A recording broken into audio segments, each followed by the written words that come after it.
নমস্কাৰ, মোৰ চেনেলত আপোনালোকক সকলোকে স্বাগতম জনাইছোঁ। আশা কৰিছোঁ আপোনালোক সকলোৱে ভালে আছে।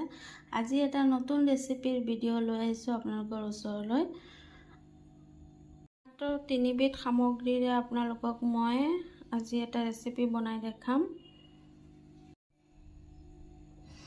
ইয়াতে মই 2 কাপ আটা লৈ লৈছোঁ।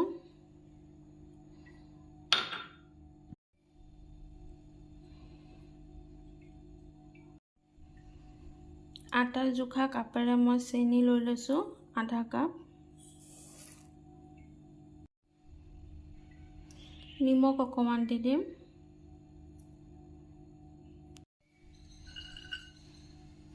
অলপমান কাঠবাদাম লৈ লৈছোঁ, এইখিনিও দি দিম। এইখিনি আপোনালোকে থাকিলে দিবও পাৰে বা নাথাকিলে নিদিবও পাৰে। মই অলপমান ইয়াতে খিচমিচ লৈ লৈছোঁ। আপোনালোকৰ যদি কাঠবাদাম বা খিচমিচ নাথাকে তেনেহ'লে আপোনালোকে চেনি আৰু আটাৰেও আপোনালোকে এই বিস্কুটটো বনাব পাৰে।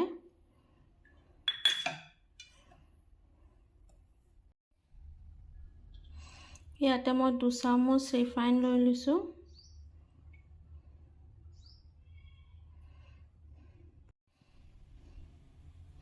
সকলোখিনি হাতেৰে এনেকৈ মিক্স কৰি ল'ব।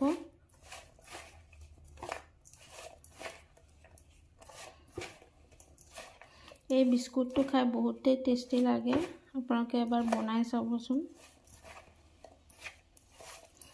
এনেকৈ হাতেৰে ধুনীয়াকৈ সানি ল'ব।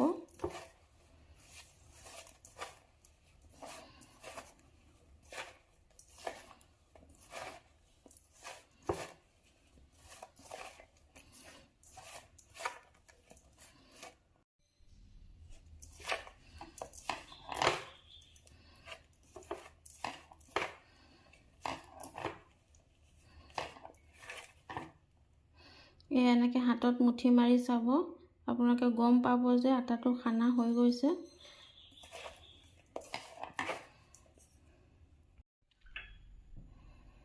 এতিয়া মই ইয়াত অলপমান পানী দি দিম।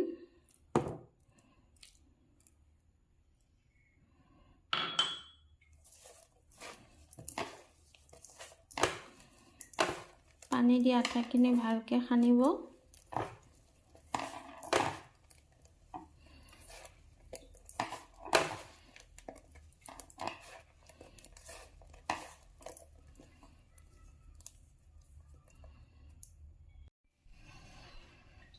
এয়া মোৰ আটাখিনি সানা হৈ গ'ল। আপোনালোকে এনেকৈ সানি ল'ব। ৰুটি আমি যেনেকৈ বনাওঁ এনেকৈ সানি ল'ব। সানাৰ পিছত মই আপোনালোকক দেখুৱাই দিম সৰু সৰুকৈ আপোনালোকে বিস্কুটৰ আকাৰ দিব পাৰে বা গোলকৈ বনালে গোল চাইজতো বনাব পাৰে। আপোনালোকে চাই থাকক, মই বনাই দেখুৱাম। এয়া মই চাইজবোৰ এনেকৈ দিছোঁ। আপোনালোকে গোল বনালে গোলো বনাব পাৰে বা এনেকৈ চাইজৰ বনাব বিচাৰিলে এনেকৈও বনাব পাৰে। মোৰ কেৰাহী গৰম হৈ গৈছে, এতিয়া মই ৰিফাইন তেল দি দিম।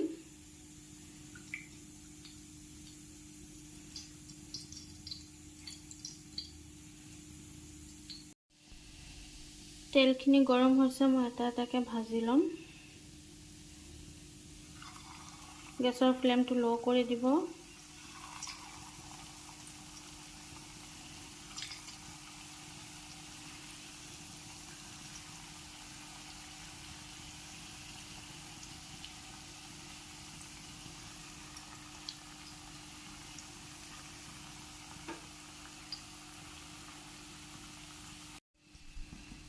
এইটো পিঠি ভাজা হৈ গৈছে, মই সিটো পিঠি ভাজি ল'ম। এনেকৈ লাহে লাহেকৈ লুটিয়াই দিম।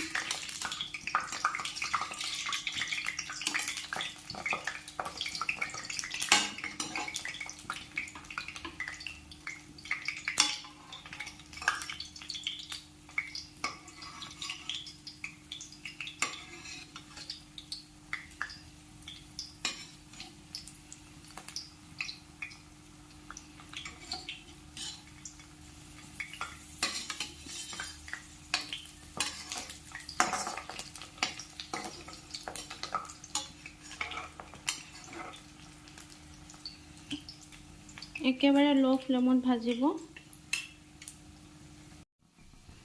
এয়া মোৰ বিস্কুটখিনি ভাজা হৈ গৈছে, এতিয়া মই উলিয়াই দিম।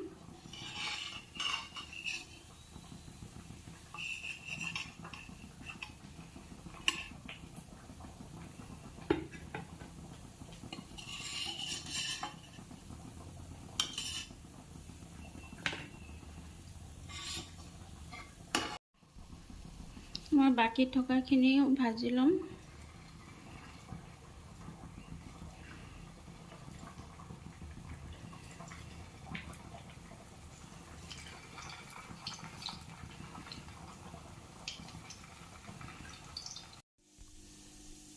এয়া মোৰ বিস্কুটবোৰ বনোৱা হৈ গ'ল। আপোনালোকে এই বিস্কুটবোৰ 10-15 দিনলৈকে ৰাখিব পাৰে টেমাত ভৰাই। আৰু এনেকৈ যদি মোৰ ভিডিঅ'বোৰ ভাল লাগি থাকে তেনেহ'লে লাইক আৰু ছাবস্ক্ৰাইব কৰি দিব।